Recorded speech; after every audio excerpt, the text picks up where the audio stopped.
Hello everyone, welcome again to daily news analysis session of Manolo classes. I am Dinesh Kumar and I will take today's means 16th April 2024 session. So I will discuss the most important news in this session regarding your examination point of view. Indian officials can soon meet the detained crew Iran. अब इसमें basically हुआ क्या है कि जैसे आप लोग जानते हैं कि देयर इज अ टेंशन और kind of war like situation between Iran and Israel, ठीक है। तो वहां पर एक क्रू है जिसमें हमारे इंडिया के कुछ मेंबर्स हैं और उसको ईरान की आर्मी ने सीज कर लिया, ठीक है। वो क्रू बताया जा रहा है इजराइल का। अब क्योंकि दोनों देशों के बीच में एक टेंशन है तो इसलिए उस क्रू में इंडिया के कुछ मेंबर्स हैं। अब उसमें टेंशन दोनों देशों के बीच में है, इजराइल और ईरान के, लेकिन उस एक क्रू में जो मेंबर्स हैं वो इंडिया के हैं। तो यहाँ पर हमारे जो फॉरेन मिनिस्टर हैं जयशंकर प्रसाद जी, उन्होंने दोनों देश के जो फॉरेन मिनिस्टर्स हैं उनसे बात की है और उन्होंने कहा है कि पहली बात है जो हमारे लोग हैं, इंडिया के लोग हैं, उनको कोई भी किसी भी प्रकार की कोई प्रॉब्लम नहीं होनी चाहिए। ये अश्योर भी कर दिया है ईरान के मिनिस्टर्स ने। अब यहाँ पर दूसरी बात उन्होंने ये कही है कि उन्होंने कहा है कि भाई जो दो देशों के बीच में ये डिस्प्यूट है या वार लाइक सिचुएशन है, इसको एस्केलेट करने की आवश्यकता नहीं है और इसको एस्केलेट नहीं किया जाना चाहिए, क्योंकि अगर इसको एस्केलेट करेंगे तो कहीं ना कहीं ये एक ग्लोबल इकोनॉमी के लिए प्रॉब्लम क्रिएट करेगा। अब how this will create problem for the global economy, यह समझते हैं। तो उन्होंने इस बात को हाईलाइट किया कि जो गल्फ रीजन है that is very important for global economy. क्यों? क्योंकि देखिएगा जितना भी हमारा एक्सपोर्ट और इंपोर्ट होता है गल्फ रीजन के लिए वो उसी मार्ग से होता है जिस मार्ग पर की यहाँ दोनों देशों के बीच में प्रॉब्लम हो रही है। अब हमारा ऑयल भी वहीं से आता है और जो इंटरनेशनल लेवल पर बहुत सारी ट्रेड एक्टिविटीज हैं वो उसी रूट पर होती हैं। इसलिए उन्होंने कहा है कि दोनों देशों को अपनी इस सिचुएशन को बैठ के सुलझाना चाहिए और इसमें कोई भी एस्केलेट नहीं करना चाहिए। अब यहाँ पर इंडिया का जो पॉइंट है, यहाँ पर इंडिया का पॉइंट है न्यूट्रल स्टैंस बाय इंडिया। तो देखिएगा अगर डिस्प्यूट दो देशों के बीच का है, इजराइल और ईरान का, तो इंडिया यहाँ पर ना तो इजराइल को सपोर्ट कर रहा है और ना ही वो ईरान को सपोर्ट कर रहा है, बल्कि इंडिया का जो स्टैंड है दैट इज न्यूट्रल। न्यूट्रल का मतलब हम किसी को नहीं सपोर्ट करेंगे। अगर हम न्यूट्रल का एक हिस्टोरिकल पर्सपेक्टिव देखें तो हमारी जो इंडिया की फॉरेन पॉलिसी है दैट सेज नॉन अलाइनमेंट, तो हम इंडिया में नॉन अलाइनमेंट पॉलिसी को फॉलो करते हैं। अब what is this non alignment policy? तो नॉन अलाइनमेंट पॉलिसी ये है कि अगर देश के दो देश या दो, अगर जो हमारा संसार है वो दो ब्लॉक में बट गया है, फॉर एग्जांपल कुछ देश अगर इजराइल के साथ हैं, लाइक यूरोपियन कंट्रीज अगर इजराइल के साथ हैं या यूएसए इजराइल के साथ है, और अगर दूसरा ब्लॉक है हमारा ईरान, और अगर कुछ मुस्लिम कंट्रीज या अदर कंट्रीज ईरान के साथ हैं, तो according to the foreign policy of India, India किसी का साथ नहीं देगा, ठीक है, जब तक कि इंडिया के कहीं इंटरेस्ट को अफेक्ट नहीं किया जा रहा है। तो this is the neutral policy और the non alignment policy of India. Now we come to next news. Supreme court denies interim relief to Kejriwal, asked ED to respond on his arrest. जैसा कि आप सब लोग जानते हैं कि जो दिल्ली के चीफ मिनिस्टर हैं Shri Arvind Kejriwal ji, he is in jail right now due to the scam in excise policy case, ठीक है, ऐसा उन पर एलिगेशन है। देखिएगा कानून का एक नियम होता है कि जब तक किसी पर्सन के गिल्ट को बियॉन्ड रीजनेबल डाउट प्रूव नहीं किया जाता तब तक हम उस पर्सन को गिल्टी नहीं मान सकते, ठीक है। तो जब इनका guilt beyond reasonable doubt prove हो जाएगा तो that he can be considered as a convicted person, ठीक। तो क्योंकि केस अब सब जुडिस है, ठीक है, तो यहाँ पर इनकी जो बेल है उसको रिजेक्ट कर दिया गया है ऑनरेबल दिल्ली हाई कोर्ट के द्वारा भी। तो now he has approach to the Supreme Court regarding his release. तो यहाँ पर सुप्रीम कोर्ट ने इनको इमीडिएट रिलीफ नहीं दिया है और ऑनरेबल सुप्रीम कोर्ट ने रेस्पॉन्ड मांगा है ईडी से। अब हम इस एस्पेक्ट को समझते हैं। तो देखिएगा, there are 3 principles of natural justice. Principle of natural justice, जो हमारे नेचुरल जस्टिस हैं उसके 3 प्रिंसिपल्स हैं। और पहला प्रिंसिपल है आपका hear the other side, means other side, और वी कैन से दिस ऑडी ऑल्ट्रम पार्टम। ठीक है, ऑडी ऑल्ट्रम पार्टम का मतलब क्या है कि जब कोर्ट किसी एक पार्टी को सुनता है तो कोर्ट किसी एक पार्टी को सुनकर ही फाइनल डिसीजन नहीं ले सकता, बल्कि ये लीगल रिक्वायरमेंट है, ये it is the requirement according to the principle of natural justice कि कोर्ट को दूसरी पार्टी को सुनना चाहिए। तो जैसे अगर हम इसको यहाँ अप्लाई करें तो अरविंद केजरीवाल जी अपनी बेल चाहते हैं या उन्होंने ईडी के द्वारा जो उनको अरेस्ट किया उसको लीगली चैलेंज किया है, तो ऑनरेबल सुप्रीम कोर्ट बिना ईडी के एस्पेक्ट को सुने उस पर कोई डिसीजन नहीं देंगे। This is the legal requirement. Now we come to second point. Second point is no one can be a जज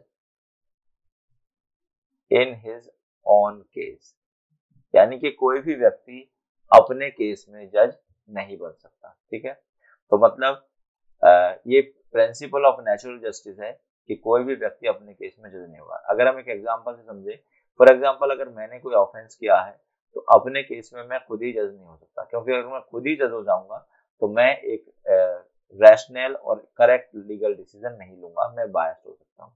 and third is the rule against bias.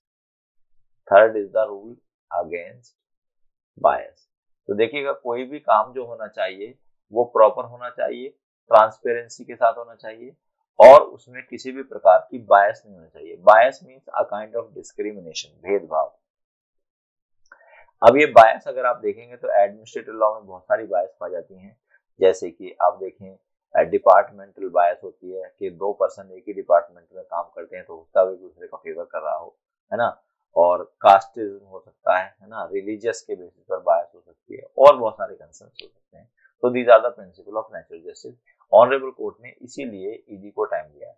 Now उनके जो एडवोकेट है मिस्टर अभिषेक मनु सिंघवी, उन्होंने इस बात पर थोड़े से क्वेश्चन रेज किए हैं regarding the timing of arrest, कि उनको जो अरेस्ट किया गया है वो गलत टाइम पर किया गया है और ईडी की इंटेंशन ये थी कि वो लोकसभा के कैंपेनिंग, लोकसभा का जो इलेक्शन है उसमें कैंपेनिंग ना कर पाए। ठीक है, लेकिन इस पर ऑनरेबल सुप्रीम कोर्ट ने भी कुछ नहीं कहा है, लेकिन दिल्ली हाई कोर्ट की इस पे एक कमेंट ये था कि किसी भी पर्सन को कानून के हिसाब से अरेस्ट किया जाता है, ना कि किसी इस पॉइंट ऑफ व्यू से कि इलेक्शन कब आ रहे हैं। नाउ एक टर्म होती है रिजॉइंडर। रिजॉइंडर का मतलब क्या है, देखिए जब एक पार्टी होती है या तो एक्यूज होती है और या हमारी प्लेंटिफ होता है या प्रोसिक्यूशन होता है। तो मान लिया अगर प्रोसिक्यूशन ने कोई केस फाइल किया, ठीक है, तो उसका जवाब कौन देगा, डिफेंस एडवोकेट देगा। अब अगर प्रोसिक्यूशन ने दूसरे कुछ क्वेश्चन पूछे तो इसका जो जवाब दिया जाएगा वो रिजॉइंडर कहलाया जाएगा। ठीक है, तो Kejri file to file rejoinder. ठीक है, तो अब जब ईडी कोई रेस्पॉन्स देगी उसके कॉन्सिक्वेंसेज में Kejriwal is also required to file rejoinder this regard. Now we come to next news. Slapping case, Supreme Court seek step taken to prosecute UP teacher. Basically UP का एक मामला है, यहाँ पर एलिगेशन है अगेंस्ट आर टीचर। ये मुजफ्फरनगर में उन टीचर के खिलाफ ये एलिगेशन है कि उन्होंने एक मुस्लिम बॉय को जो कि 7th क्लास का स्टूडेंट है उसके और साथियों से ये बोला कि वो उसको थप्पड़ मारे, कॉन्टिन्यूसली स्लैपिंग करें, और उन्होंने कुछ कम्युनल रिमार्क्स भी उस पर कहे या उसके बारे में कहे। अब ये मैटर पहुंचा कोर्ट में, तो यहाँ पर कोर्ट ने इसका बहुत ही सीरियस कंसर्न लिया है और ऑनरेबल कोर्ट चाहते हैं कि सच पर्सन और सच टीचर शुड बी प्रोसिक्यूटेड। यहाँ पर ऑनरेबल कोर्ट ने ये भी कहा है कि देखिएगा, it is the legal duty on the part of state to provide conducive environment for education to the children. क्यों? क्योंकि यहाँ पर अगर कोई person because of any misbehave by the concern teacher और because of any religious propaganda या religious comment अपनी education को प्रॉपरली नहीं कर पा रहा है, तो ये उसके राइट टू एजुकेशन का वायलेशन है। और इस तरह का एटमोस्फियर अगर स्टेट अलाउ कर रहा है, ठीक है, तो ये स्टेट के पार्ट पर एक लैक है और ये deficiency on the part of state है कि स्टेट प्रोवाइड नहीं कर रहा है इस तरह का एक गुड एटमोस्फियर जिसमें कि कोई भी बच्चा प्रॉपर एजुकेशन ले पाए। अब अगर हम राइट टू एजुकेशन की बात करते हैं तो देखिए राइट टू एजुकेशन से संबंधित कुछ इंपॉर्टेंट पॉइंट्स हैं तो मैं आपको बताता हूँ। And points is right to education जो आया इसमें केस का नाम था Mohini Jain versus state of Karnataka. Case का नाम क्या था? Mohini Jain versus state of Karnataka. इस केस में ऑनरेबल सुप्रीम कोर्ट ने डिसीजन दिया था कि देखिए जो आर्टिकल 21 है हमारा, आर्टिकल 21 हमको दो राइट देता है। पहला राइट है हमारा राइट टू लाइफ और दूसरा राइट है हमारा राइट टू पर्सनल लिबर्टी। तो जो राइट टू लाइफ है इस केस में कहा था ऑनरेबल सुप्रीम कोर्ट ने कि this right to life include right to education. क्या? Right to life include right to education, ठीक है। तो राइट टू लाइफ में राइट टू एजुकेशन शामिल है, ठीक है। अब तो इसी के आधार पर पार्लियामेंट ने 86 कॉन्स्टिट्यूशनल अमेंडमेंट पास किया और जो 86 कॉन्स्टिट्यूशनल अमेंडमेंट पास किया उसी से आर्टिकल 21A इंसर्ट किया गया हमारे कॉन्स्टिट्यूशन ऑफ इंडिया में। और आर्टिकल 21A कहता है कि कोई भी चाइल्ड जिसकी एज 6 to 14 ईयर्स तक है उसके पास फ्री एंड कंपल्सरी एजुकेशन प्राप्त करने का ये फंडामेंटल राइट है। तो अब राइट टू एजुकेशन क्या बन गया? एक फंडामेंटल राइट। और यहाँ पर ये जो स्टेट जो एजुकेशन है, अब एक और पॉइंट बताता हूँ आपको जो बहुत इंपॉर्टेंट है, education is in the concurrent list, ठीक है, ये एक इंपॉर्टेंट पॉइंट है। दूसरा पॉइंट ये है कि इसको राइट टू एजुकेशन एक्ट, ये फंडामेंटल राइट तो है लेकिन इसको डायरेक्टली इंप्लीमेंट नहीं किया जाता, rather it is implemented through right to education act 2009, ठीक है, राइट टू एजुकेशन एक्ट 2009, इसको तब उसके द्वारा इंप्लीमेंट किया जाता है। तो यहाँ पर ऑनरेबल सुप्रीम कोर्ट ने इसका सीरियस कंसर्न लिया है और ये कहा है कि ये स्टेट के पार्ट पर ड्यूटी है कि वो इस तरह का एनवायरनमेंट प्रोवाइड करे कि किसी भी बच्चे के साथ कोई डिस्क्रिमिनेशन ना हो। Now we come to next. DDA out NGT guideline continues construction on crowded Yamuna flood plain. तो देखिएगा NGT की फुल फॉर्म होती है नेशनल ग्रीन ट्राइब्यूनल और ये एनवायरनमेंट से संबंधित मामलों में एक सबसे बड़ा ट्राइब्यूनल है। क्या है? ट्राइब्यूनल है। अब हम थोड़ा सा इसका कॉन्स्टिट्यूशनल एस्पेक्ट अगर हम समझें तो देखिएगा जो ट्राइब्यूनल से संबंधित है, जनरल रूल ये होता है कि किसी भी केस का जो एडजुडिकेशन होता है वो होता है कोर्ट के द्वारा। लेकिन हमारे देश में क्या है कि हमारे देश में एक तो पॉपुलेशन बहुत ज्यादा है, डिस्प्यूट्स बहुत ज्यादा है, करोड़ ऑफ केसेस हैं जो कि पेंडिंग है ऑनरेबल कोर्ट में, इसलिए कोर्ट हमारे ओवरबर्डन है। तो कोर्ट के इस ओवरबर्डन को कम करने के लिए एक 42nd कॉन्स्टिट्यूशनल अमेंडमेंट आया और ये 42nd कॉन्स्टिट्यूशनल अमेंडमेंट के द्वारा आर्टिकल 323A और 323B को इंसर्ट किया गया कॉन्स्टिट्यूशन ऑफ इंडिया में। आर्टिकल 323A जो है ये बात करता है एडमिनिस्ट्रेटिव ट्राइब्यूनल्स की और 323 बात करता है अदर ट्राइब्यूनल्स की। तो जो हमारा NGT है वो फॉल करेगा, उसका जो जन्म हुआ, ठीक है, या उसका कॉन्स्टिट्यूशन हुआ, ये हुआ आर्टिकल 323B के अनुसार, ठीक है। अब NGT ने कुछ गाइडलाइंस दी हैं कि जो यमुना का बैंक एरिया है, ठीक है, क्योंकि आप जानते हैं कि यमुना में फ्लड आती रहती है, ठीक है, इसलिए उसने कहा कि वहां पर कुछ कंस्ट्रक्शन एक्टिविटीज नहीं होनी चाहिए और इस रिगार्डिंग में एनजीटी ने कुछ गाइडलाइन इशू करनी है, लेकिन उन गाइडलाइन का जो वायलेशन कर रहा है वो डीडीए वायलेशन कर रहा है। DDA means Delhi development authority, वहां पर वो कुछ कंस्ट्रक्शन एक्टिविटीज करा रही है डीडीए, तो इसलिए ऐसा माना जा रहा है कि that the DDA is violating the guidelines given by the national green tribunal. ठीक है, ये नेशनल ग्रीन ट्राइब्यूनल एनवायरमेंट से संबंधित एक एपेक्स बॉडी है, यानी कि एनवायरमेंट से संबंधित जो भी मैटर जाता है that is referred to the this NGT. ठीक है, अब अगर हम एनजीटी के बारे में कुछ फैक्चुअल इंफॉर्मेशन देखते हैं तो एनजीटी के 5 जोन्स हैं। ठीक है, पहला जोन है, ये यहाँ से क्वेश्चन आता है स्टूडेंट्स आपको, north zone, central zone, east zone, south zone और वेस्ट जोन। ठीक है, अब जो इसकी नॉर्थ जोन है, जो इसकी प्रिंसिपल बेंच है, वो सिचुएटेड है नॉर्थ जोन में और उसका हेडक्वार्टर है दिल्ली में। तो एक क्वेश्चन यहाँ से आपको आता है। दूसरा, एक यहाँ से क्वेश्चन एग्जामिनर आपसे मैचिंग करके पूछता है।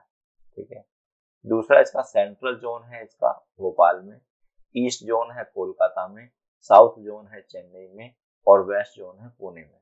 तो ये जो फैक्चुअल इंफॉर्मेशन है ये आपके लिए बहुत ही ज्यादा इंपॉर्टेंट है। ठीक है, now we come to next news. Modi lauds coal bond scheme says scrapping it is a mistake. तो हमारे प्रधानमंत्री श्री नरेंद्र मोदी जी ने एक स्टेटमेंट दिया है कि जो कोल बॉन्ड स्कीम है और जो इलेक्ट्रोल बॉन्ड स्कीम है ये काफी अच्छी स्कीम है, लेकिन जैसे ऑनरेबल सुप्रीम कोर्ट ने रिसेंटली इसको अनकॉन्स्टिट्यूशनल डिक्लेयर किया है, तो ये उनके हिसाब से एक मिस्टेक है। ठीक है, अब पहले हम इसको थोड़ा सा इसका हिस्टोरिकल एस्पेक्ट समझ लेते हैं कोल बॉन्ड का, और फिर हम इस न्यूज को थोड़ा डिटेल में डिस्कस करेंगे। देखिएगा 2017-18 में भारत सरकार जो है एक स्कीम लेकर आई, इलेक्ट्रोल बॉन्ड। ये जो इलेक्ट्रोल बॉन्ड लाई, तो इसके पीछे purpose according to the perception of government of India ये था कि जो इलेक्शंस होते हैं हमारे, इलेक्शंस में ब्लैक मनी का यूज काफी होता है, जिससे ट्रांसपेरेंसी नहीं होती है और करप्शन बहुत ज्यादा होता है। तो उसको अगर कोई पॉलिटिकल पार्टी या अगर कोई कंपनी या कोई इंडिविजुअल पॉलिटिकल पार्टी को डोनेशन देना चाहता है, तो वो कैश में ना देकर वो क्या दे सकता है, थ्रू इलेक्ट्रोल बॉन्ड दे सकता है। इस इंटेंशन से इस स्कीम को इंट्रोड्यूस किया गया था। नाउ तो इसमें प्रोविजंस क्या थे कि ये जो इलेक्ट्रोल बॉन्ड मिलेंगे वो एसबीआई की कुछ सिलेक्टेड ब्रांचेस में मिलेंगे। तो जो भी पर्सन जितने भी पैसे किसी पॉलिटिकल पार्टी को डोनेट करना चाहता है, वो उतने रुपए के एसबीआई से इलेक्ट्रोल बॉन्ड खरीदेगा। इलेक्ट्रोल बॉन्ड एक डॉक्यूमेंट है और वो खरीद के उस पर्टिकुलर पॉलिटिकल पार्टी को देगा जिसको भी वो सपोर्ट करना चाहता है या जिसको वो डॉक्यूमेंट को देना चाहता है, तो ये उसको दे देगा। अब यहाँ पर क्या है कि उस पर्सन की आइडेंटिटी जो है वो क्या है, वो डिस्क्लोज नहीं की जाएगी, ऐसा इसमें पॉइंट था। अब इसकी कॉन्स्टिट्यूशनल वैलिडिटी को चैलेंज किया गया, इलेक्ट्रोल बॉन्ड की कॉन्स्टिट्यूशनल वैलिडिटी को चैलेंज किया गया एक एनजीओ के द्वारा, और केस का नाम था association for democratic reform, association for democratic reform versus union of India. Recently अभी किया गया।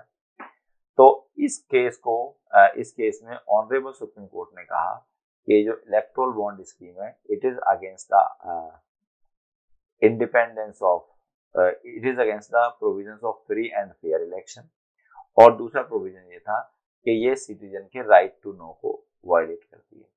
अब अगर हम इन दो पॉइंट पर चर्चा करें, पहला हम देखते हैं राइट टू नो। तो देखिएगा हमारे पास आर्टिकल 19(1)(a) है जो हमको क्या देता है, right to speech and expression देता है। लेकिन एक केस था information broadcasting ministry versus cricket association of west Bengal, जिस केस में ऑनरेबल सुप्रीम कोर्ट ने ये डिसीजन दिया कि right to speech and expression also include right to know. इसी के आधार पर राइट टू इंफॉर्मेशन एक्ट आया 2005 में। तो अब being a citizen of India, ये हमारा राइट है कि किस पर्सन ने या किस कंपनी ने किस पॉलिटिकल पार्टी को कितने पैसे दिए हैं, और ये यहाँ पर सुविधा नहीं थी। तो मतलब as an ordinary citizen of India we can not take this information from the SBI। तो honourable Supreme Court consider this as the violation of the fundamental right of citizens regarding right to know। Second point ये था कि कहीं ना कहीं ये free and fair elections में क्या है, उसके अपोजिट हो सकती है। फ्री एंड फेयर इलेक्शन कैसे, मतलब देखिएगा, अगर कोई पॉलिटिकल पार्टी गलत तरीके से लोगों से डोनेशन लेती है, कंपनी से डोनेशन लेती है, और फिर उसमें कंपनी के हिसाब से ही पॉलिसी बनाती है, और जिस पॉलिसी का इफेक्ट किस पे पड़ता है, पूरे देश के लोगों पर पड़ता है, तो कहीं ना कहीं इसमें ऑनरेबल सुप्रीम कोर्ट ने ये भी कहा कि ये क्विड प्रो क्यो हो सकता है। क्विड प्रो क्यो का मतलब है कि कोई कंपनी किसी पॉलिटिकल पार्टी को पैसे दे रही है और उसके रिटर्न में पॉलिटिकल पार्टी से कुछ अदर बेनिफिट्स ले रही है, for example taking contracts from the government of India ETC। तो इस आधार पर ऑनरेबल सुप्रीम कोर्ट ने association for democratic reform versus union of India में इस इलेक्टोरल बॉन्ड की कॉन्स्टिट्यूशन वैलिडिटी को कैंसिल कर दिया और कहा कि ये कॉन्स्टिट्यूशन ऑफ इंडिया के अगेंस्ट है। अब यहाँ पर पॉइंट आया कि इसी के बारे में हमारे प्रधानमंत्री श्री नरेंद्र मोदी जी का कमेंट ये आया है कि भाई ये वैलिड है, और मतलब ये इसको हटाना एक मिस्टेक है, और उन्होंने ये कहा कि इसमें अगर सजेशन की बात है या इसमें कुछ इम्प्रूवमेंट की बात है तो इसमें इम्प्रूवमेंट किया जा सकता है, ठीक है। और मोदी जी ने इस बात को भी डिनाई किया कि that it is against the level playing field, मतलब ये केवल एक पॉलिटिकल पार्टी को ही बेनिफिट देता है, किसी दूसरी पॉलिटिकल पार्टी को बेनिफिट नहीं देता। तो उन्होंने इस बात पर भी ये कहा। साथ ही साथ उन्होंने ये कहा कि जो एनफोर्समेंट डायरेक्टरेट है उसका करप्शन को हटाने में बहुत ज्यादा एक बड़ा योगदान है, कॉन्ट्रीब्यूशन। ये उनके अपने पॉइंट थे। Now we come to next news. Plea in Supreme Court seeking review of poll bond judgement. जैसे अभी हम ने डिस्कस किया कि इस केस में कौन से में association for democratic reform versus union of India. तो ये हमने जो डिसीजन दिया इस केस में, अब क्या है कि इसका रिव्यू पिटीशन फाइल की गई है। अब हम समझते हैं रिव्यू पिटीशन क्या है। तो जैसे अभी हमने आपको बताया कि ऑनरेबल सुप्रीम कोर्ट ने इस केस में इलेक्टोरल बॉन्ड स्कीम को तो अनकॉन्स्टिट्यूशनल डिक्लेयर कर दिया। तो अब इसमें एक दूसरी पिटीशन फाइल की गई है कि जो ऑनरेबल सुप्रीम कोर्ट ने इस केस में डिसीजन दिया है उस पर दोबारा से विचार किया जाए। रिव्यू पिटीशन का मतलब होता है कि जो ऑनरेबल कोर्ट ने एक बार डिसीजन दे दिया है उस डिसीजन पर दोबारा से विचार किया जाए। नाउ रिटायर्ड जजेस raise concerns over undermining judiciary. तो देखिएगा, अराउंड 20 रिटायर्ड जजेस, सुप्रीम कोर्ट, हाई कोर्ट, उन्होंने CJI को लिखा है, और अराउंड 600 लॉयर्स ने ऑनरेबल सुप्रीम कोर्ट को लिखा है कि कुछ जो ग्रुप्स हैं वो हमारी जो हायर जुडिशरी है, मीन सुप्रीम कोर्ट और हाई कोर्ट है, उस पर प्रेशर बना के अपने फेवर में डिसीजन लेना चाहते हैं, ठीक है। तो अब यहाँ पर अगर हमारी जुडिशरी जो कि इंडिपेंडेंट जुडिशरी है वो किसी भी ग्रुप के फेवर में, किसी भी ग्रुप के प्रेशर में आएगी तो ये कहीं ना कहीं ये कॉन्स्टिट्यूशन का वायलेशन होगा, और हमारे कॉन्स्टिट्यूशन ने इंडिपेंडेंस ऑफ जुडिशरी को एंश्योर किया है। अब हम समझ लेते हैं कि इस पर उन्होंने लेटर लिखा है honourable chief justice DY Chandrachud ji को, ये he should take the cognizance of this matter, ठीक। अब क्योंकि इंडिपेंडेंस ऑफ जुडिशरी को मेंटेन करना बहुत ज्यादा जरूरी है, और हमारे कॉन्स्टिट्यूशन में कौन कौन से ऐसे प्रोविजंस हैं जो कि इसको एंश्योर करते हैं। अब हम उसका एक पॉइंट समझते हैं। जैसे आप जानते हैं कि जजेस का जो अपॉइंटमेंट होता है सुप्रीम कोर्ट और हाई कोर्ट में वो कॉलेजियम सिस्टम से होता है। कॉलेजियम सिस्टम का मतलब ये है कि जो भी अपॉइंटमेंट होगा वो उसमें CJI होंगे प्लस 4 सीनियर मोस्ट जजेस ऑफ सुप्रीम कोर्ट होंगे, और ये यहाँ पर अपनी रिकमेंडेशन देंगे प्रेसिडेंट को, and president is bound to follow the recommendation given by the collegium system. तो यहाँ पर पॉलिटिकल इंटरफेरेंस काफी कम है। दूसरी बात यह है कि इनमें जो भी इनको बेनिफिट दिए जाते हैं उसको किसी भी कानून के द्वारा कम नहीं किया जा सकता। नेक्स्ट पॉइंट ये है कि कोई भी पार्लियामेंट या स्टेट लेजिस्लेचर सुप्रीम कोर्ट या हाई कोर्ट की पावर को कम नहीं कर सकती। इनकी पावर को पार्लियामेंट बढ़ा तो सकती है, but parliament does not have power to reduce the power of honourable Supreme Court और हाई कोर्ट। तो ये क्या शो करता है, ये शो करता है कि there is the independence of judiciary. Next point ये है कि इनके जो भी एक्सपेंसेस होते हैं they are directly charge upon the consolidated fund of India. तो कंसोलिडेटेड फंड ऑफ इंडिया क्या है, एक ऐसा अकाउंट है जहां पर भारत सरकार की सारी इनकम से संबंधित जो पैसे हैं वो जमा हो जाते हैं। तो इनको कंसोलिडेटेड फंड ऑफ इंडिया पे इनके सारे चार्जेस जो हैं वो डायरेक्ट होते हैं अकॉर्डिंग टू द कॉन्स्टिट्यूशन। तो सरकार पर डिपेंडेंट नहीं है हमारी जुडिशरी, तो इसलिए जुडिशरी के पार्ट पर ये लीगल और कॉन्स्टिट्यूशनल ड्यूटी है कि वो किसी भी पर्सन या किसी भी ग्रुप के प्रेशर में ना आकर फ्रीली इंडिपेंडेंटली डिसीजन दे। Now come to next news, will establish Ram Rajya and implement UCC, शेष राजनाथ। तो हम केवल यूसीसी इसमें डिस्कस करेंगे। राजनाथ जी ने कहा है, जो डिफेंस मिनिस्टर हैं, उन्होंने कहा है कि हम यूसीसी इम्प्लीमेंट करेंगे और राम राज्य एस्टेब्लिश करेंगे।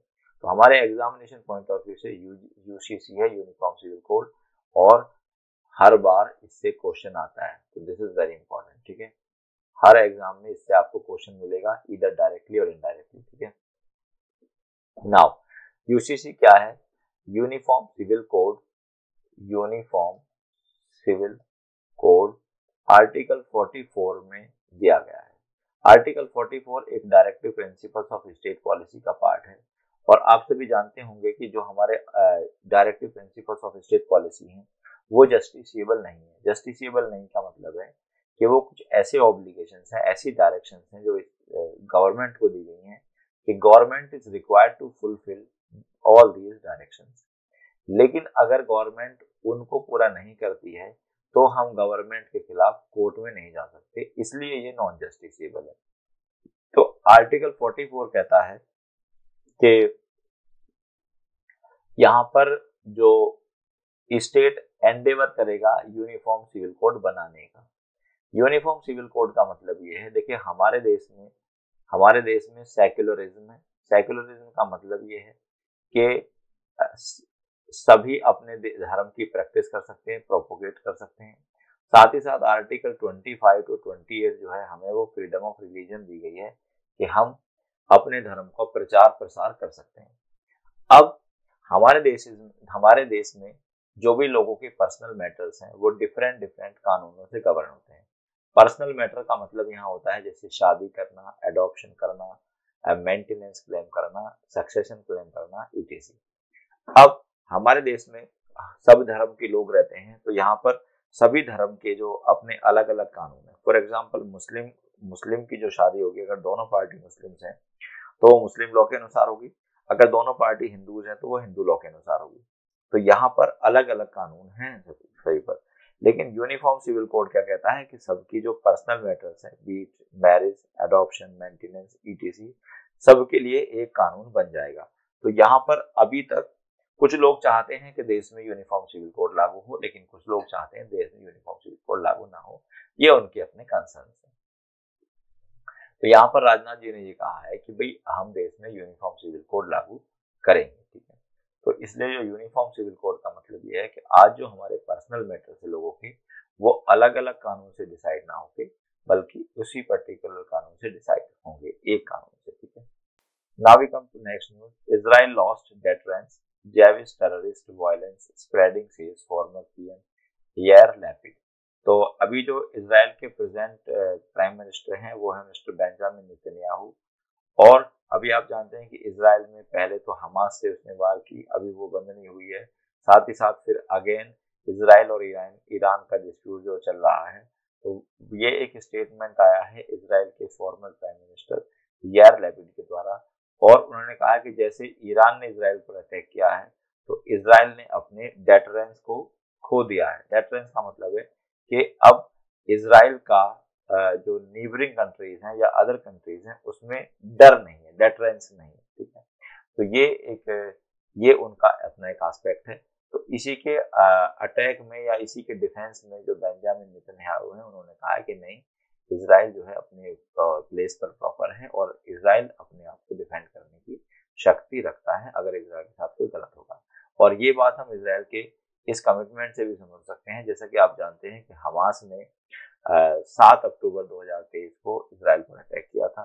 तो इसराइल ने अभी हमास के खिलाफ बहुत ज़्यादा एक्शन लिया और अभी भी वो एक्शन जो है वो कंटिन्यू है। So dear students, that's all for today. I will come again with more such news analysis. Till then, thank you very much.